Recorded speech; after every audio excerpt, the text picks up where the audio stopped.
there are certain states where a waiver doesn't even stand a chance. So what would happen in those instances where, like New York, they don't have a leg to stand on with a waiver? What would you recommend to gym owners there? Because how do they protect themselves?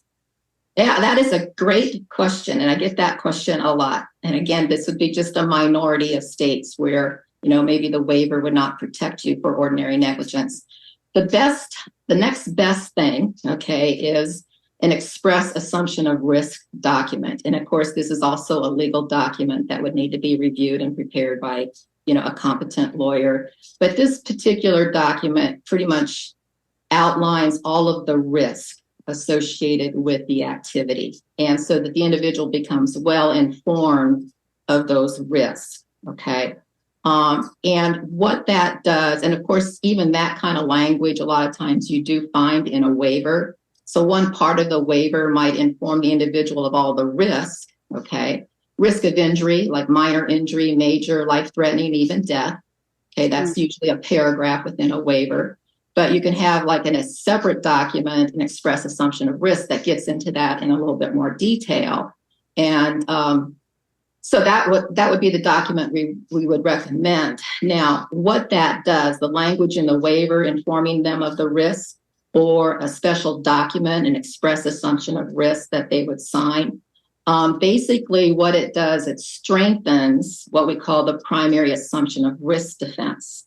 So oftentimes, and we have a whole chapter of this in the book on negligence and defenses to negligence, there are two major defenses: the waiver defense, as well as the primary assumption of risk defense. And so the primary assumption of risk defense can be effective in protecting defendants if, there's a big if here, if the individual knows, understands, and appreciates those risks and voluntarily assumes them, okay? So that's one of the, there's a lot of discussion in the legal cases regarding the primary assumption of risk defense and how the courts analyze that and whether or not it's an effective defense. But it can be, okay? And that's probably your next best approach, is to have a document like that, which would be legal, in all states for an express assumption of risk, as far as I know. And again, you would check with your legal counsel on that. So the primary assumption of risk is another one of those defenses that's kind of complex and kind of difficult to learn. And so we, have some cases that kind of help explain it to them. And, one of the reasons you really want to have beginners, people that are just brand new to exercise or a beginner, you want to provide some really good instruction for them so that they can then assume the risk, but that won't happen until they really have proper instruction and some experience with the new activity. And after that, they should be able to assume those risks.